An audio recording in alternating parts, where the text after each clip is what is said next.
I'm on 6. I call the homeboy from the States. Yo, slots the balls. I feel like getting wild like a robot does. Fuck yeah, Bobsky, that's cool like a cold. I'm down to find a warm place to bury my pole. From there, shit fell like dominoes. Next thing I knew, we at the club with all the bros. I spotted Cranny at the bar, getting drinks. He asked the girl for her number, and she said no thanks. Next to Cranny, I saw him busy getting busy doing the sea walk on his way to Gentlemen, how's it poppin', boys? Been a long time. Sophisticated back in action.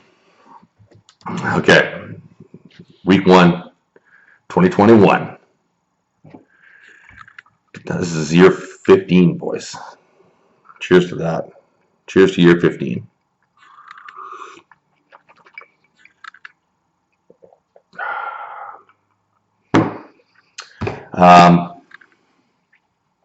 Really stoked to be back. It's been too long. Last year was a tough one. Still crowned a winner. Still played it out. Big props to Tufts winning his second ring.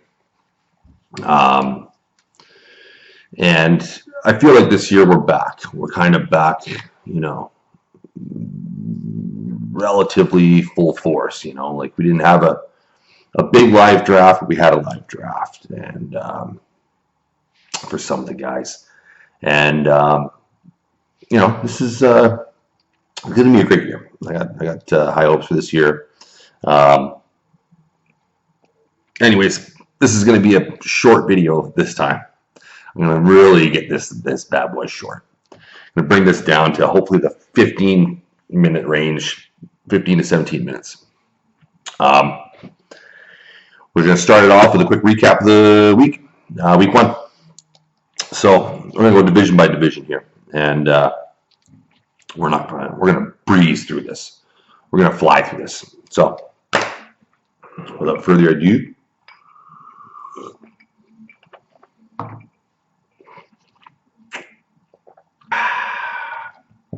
Northwest. Tufts took down Excellence 172.85 to 115.85. Patty with 45, Coop with 39. Tufts is loaded. Tufts is stacked. Excellence did not have a good week. I think his team's better than this, but Najee came out with a 6-point first game. That's not going to happen every week. Andrews had a stinker. Robinson had a bit of a stinker.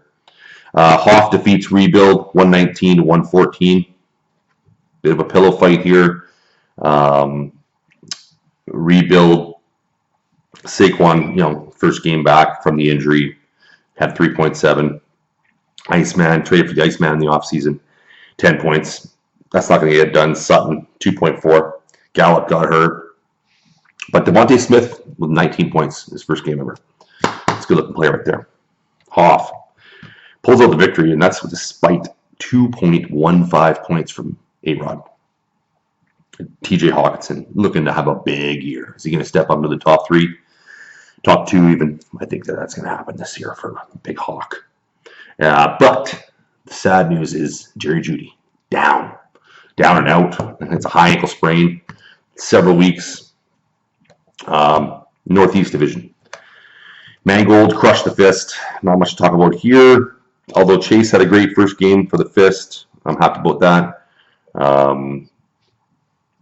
Mangold, he put up 156 points with Herbert only scoring 19. Kelsey had 26. His team's locked and loaded, just like Tupper. And then the other game in the Northeast was the Jackson, giving me a chubby, taking down Slaughter. Bit of a beat down there. Waller had 26 for slots. Everyone else did nothing. Briz had a great game from Swift. Lamar only had 20 points. He left someone points on the table there. It's a good team. Briz. Well done. 1-0. Division. Southwest. Some big scores here. Township and Mikey both put up some big numbers here. Both looking good. Both want to contend this year. Both guys looking to win some games here in 2021. Township 168.13 over Poop. It's division rival 134.6. I think there might be a changing of the tide here in the Southwest Division. Poop has had his hands around that division for a few years now, and I think that this year you got some new boys putting their hats in the ring. Township made a big trade mid-Thursday night game to acquire a couple running backs just to bolster that running back room. And Dak had 39, CD had 24, and now Gallup's out. CD's going to be mashing for a few weeks here. And Cup had 24 points. For Poop, Thielen had a great game. Josh Allen only had 22. Still a good score. Still in good shape. Still, it's going to be a tough division. Watt versus Reg. Beat down. 175 to 104. Kyler 45. Corey Davis 27. Debo 30. A little bit of smoke and mirrors here. I don't know, but it's a good-looking team. I mean, Mikey's got a sneaky team. We're going to get to this a little bit later in the next segment of the show. I'll leave it at that for now. Reggie hurts with 39 points, and he makes sure everybody knew about it. And his next best scorer was his linebacker, and then his next best scorer was his kicker. So that tells you a little bit about Reg's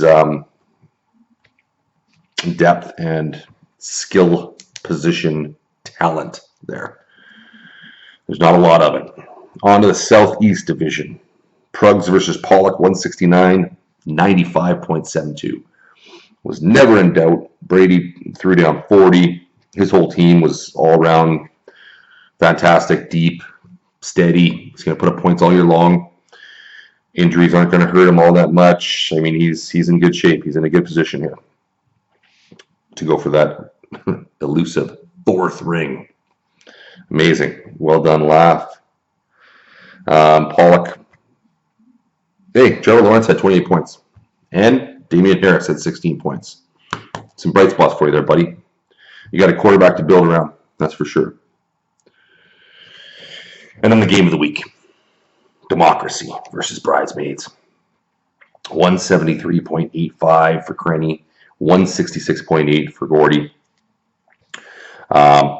Staffy had 35. He's going to look good in that offense. He's going to look good in that team. He's got some weapons there. Staffy is a great quarterback, and I think he's going to have a great year. Tyreek with just a game-changing 37. He seems to do that 2 to 3 times a year. That's why he's arguably the top wide receiver in the league. Definitely top 3. The guy's a game changer. He's just a game changer.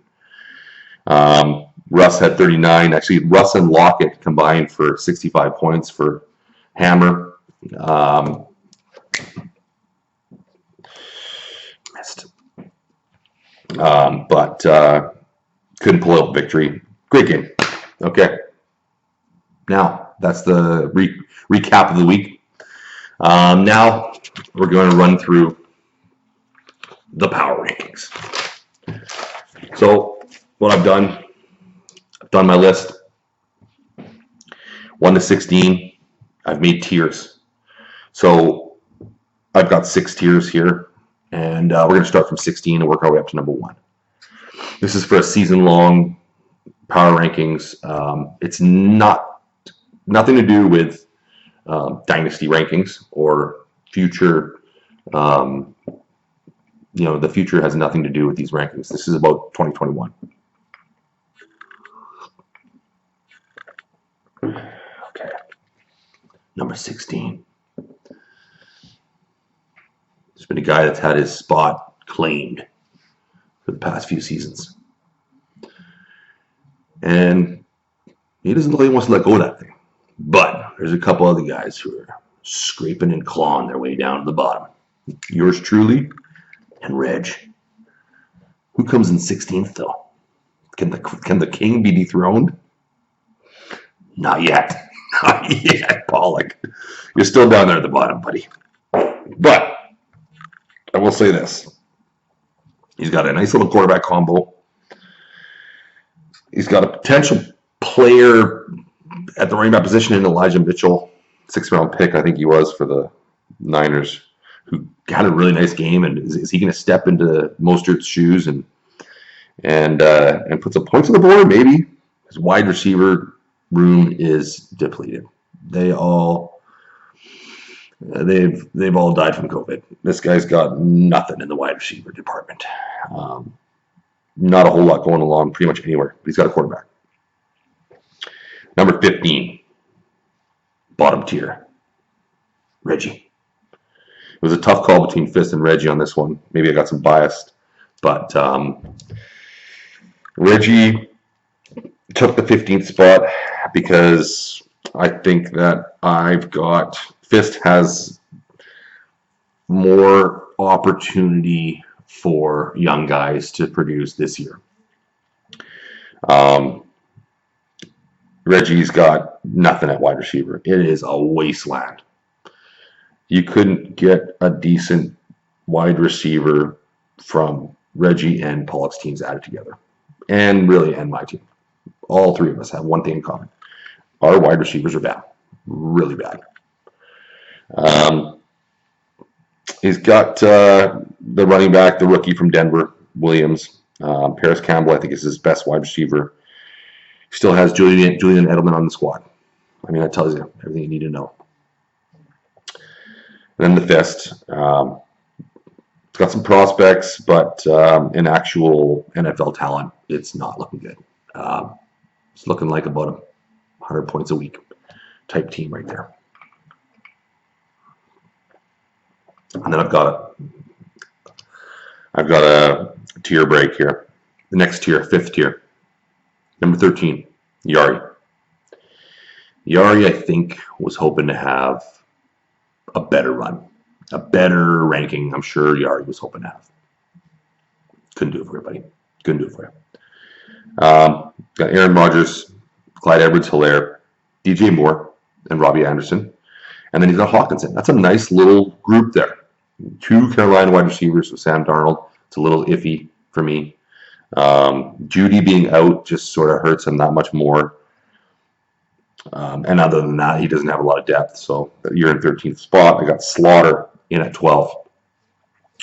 Another guy who I thought would place higher, but this year I'm noticing that there is a lot of good teams. There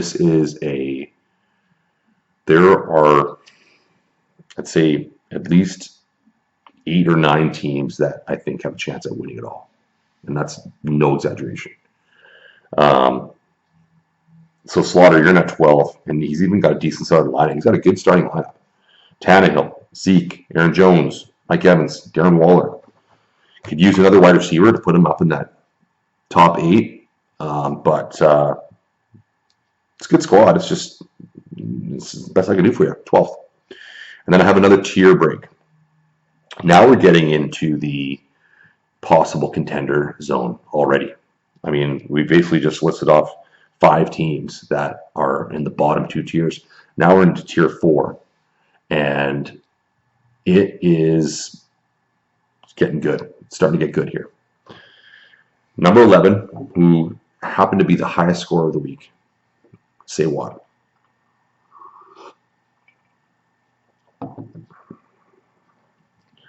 Kyler Gaskin. Miles Gaskins. Kyler Murray. DK. Debo. Corey Davis. I think it's a lot. That's why you're down low for me, because I think there's a little smoke and mirrors. I don't think Corey Davis is going to drop whenever he had 26 points every week. And same with. But he also has Akers and Etienne both out, I believe, for the year. So that running back room is going to be pretty good going forward. Mikey's in a good place going forward. He could use a tight end, but Kyler is just a beauty. And I like those wide receivers. I like DK and Debo. Definitely DK, but he's got some things to build around. He's going to put up some numbers this year. Number 10, possibly his highest ranking of all time. Excellence. Could have had him a little bit higher, even maybe. but this is a bit of a bold call. I've got him ahead of, like, you guys might disagree with me on, say, Watt or even Slaughter with Excellence, but I've got Excellence at number 10 because listen to this starting lineup. Joe Burrow, Najee Harris, Joe Mixon, Stephon Diggs, Allen Robinson, and then he's got Mark Andrews in the tight end slot. That is a killer top 5. That's a killer top 5 plus Mark Andrews. That's a competing lineup right there. I think he's a wide receiver away from being in the top half of the league, top 8. Number 9, I've got his lowest ranking in a couple years. And I mentioned this earlier, poop in the urinal. Still solid, but I think that with Golladay leaving Stafford and Detroit and going to Daniel Jones and New York, his wide receiver room is getting a little long in the tooth, and the like the here's we've got Thielen, Golladay, Marvin Jones. Not bad, not great by any means. But I mean, Adam Thielen came out and had a huge week 1. Who knows? Maybe Adam Thielen goes back to having a huge year like he did a couple years ago. Who knows? But for me, I mean, he's got that killer Kamara-Henry combo, which is going to be stellar for another season. He's got Josh Allen, who I thought I was wrong on him. Add him to the list. The list is long, and Josh Allen's at the top excuse me, of guys that I was wrong on. So Josh Allen, Kamara, Henry, Thielen, Golladay, Jones. He needs a tight end. I think he needs another wide receiver. And if he got that, he could be in the top 5. Number 8, the final team in the 4th tier.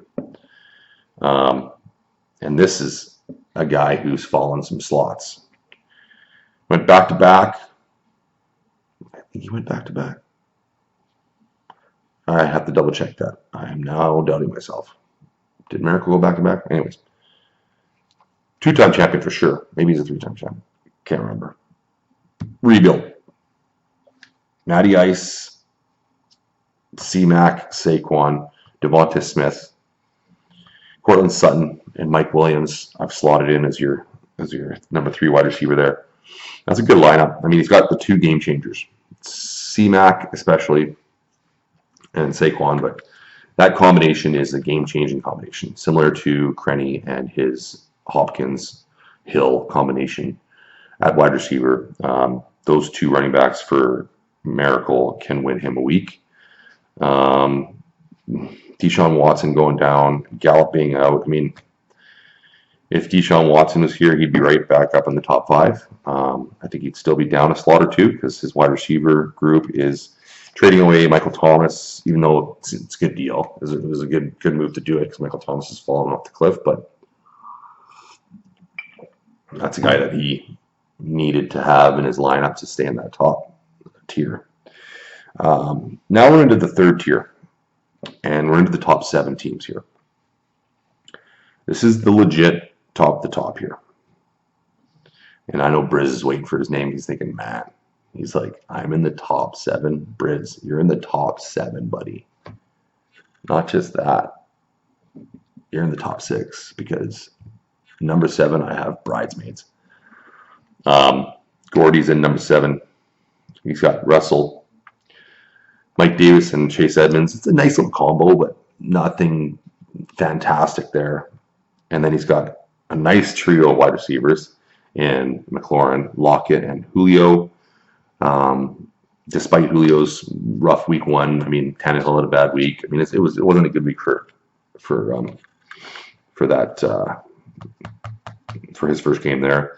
And then he's got Gronk, who had a huge week 1. And man, if Gronk's Gronk, or even a shadow of himself, but he's getting the ball and he's getting touchdowns, watch out. Watch out for Bridesmaids.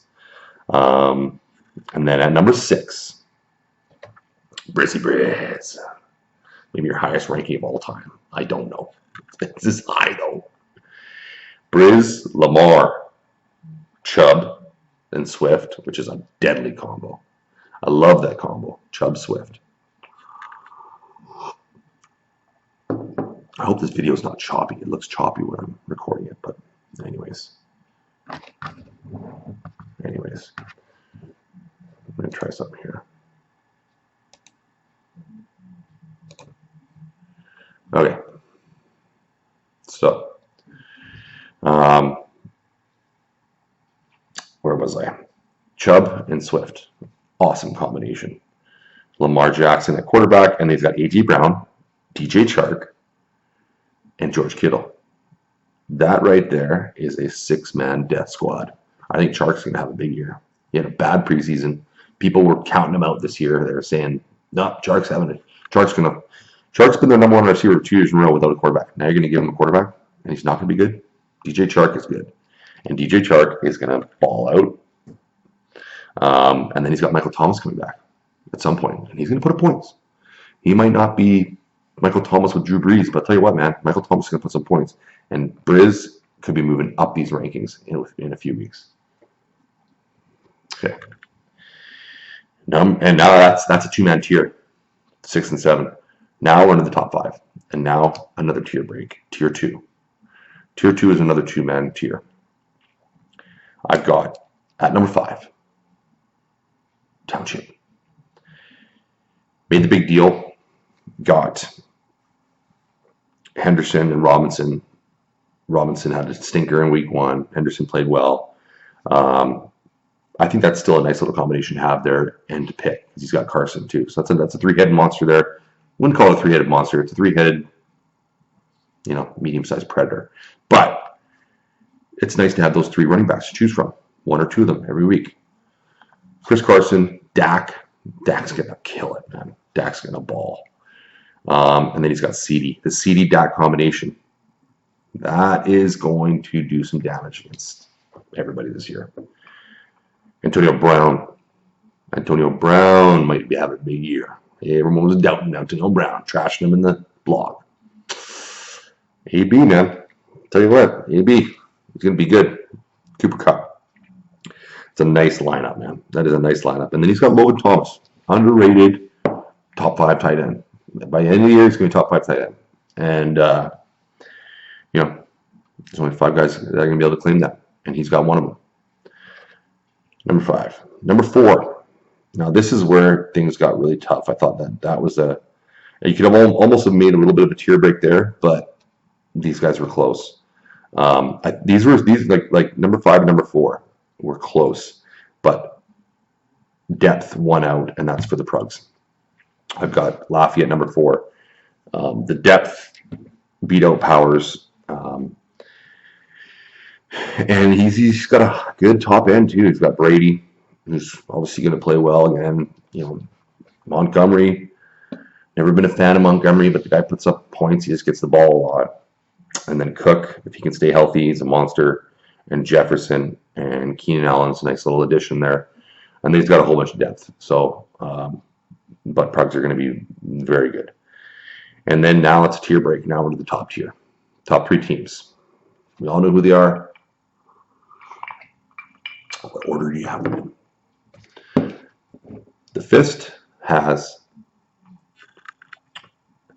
number 3, and it was tough. And these 3 guys are all in the same tier because they are just, I had a hard time. I was changing their numbers back and forth. And I ended up in at number 3. Crenny at number 3. Could have put Crenny at number 1. I was thinking about it. I was this close to putting him at number 1. I have a mindset. I said Hill and Hopkins. Eckler and Miles Sanders.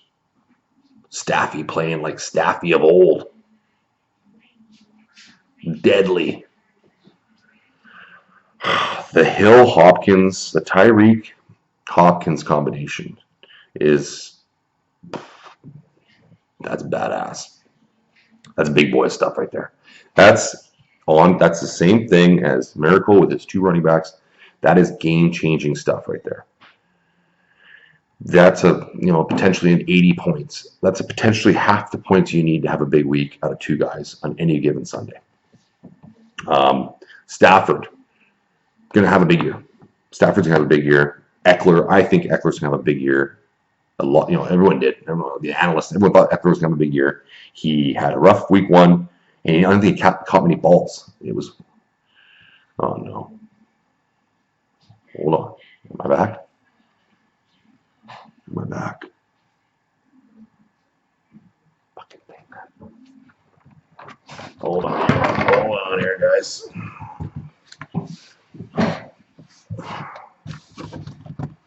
Come on.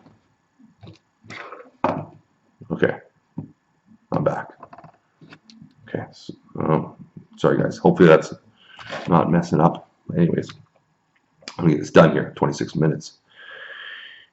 Craig's at number 3. Number two is Mangold. Number 1's Tupper. And that was tough. I had them switched back and forth multiple times. I would call it a tie. I ended up having Mangold just behind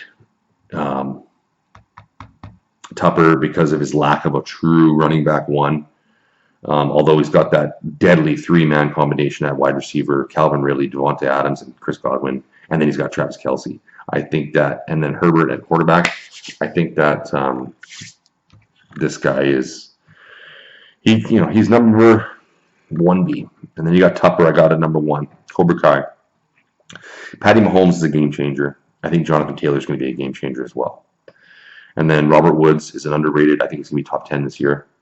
And Amari is looking like he's going to be big time, possible game changer. He's got Juju, and he's got some other guys. He's got a lot of depth on that team too. And he's good. He's top end depth. He's poised for a big year. So, out of those top 5 teams, you got 2 of them, Crenny and Powers, who've never won the title. And you've got the other 3 guys who have multiple titles. So it's interesting. It's going to be a great year. It's going to be a great year, guys. Thanks for putting up with me. It's a long video. Thought I was going to get done a bit quicker. Some glitching kind of threw me off my game, but love you, boys. Glad to be back. Pure guts, baby. Pure guts. Cheers.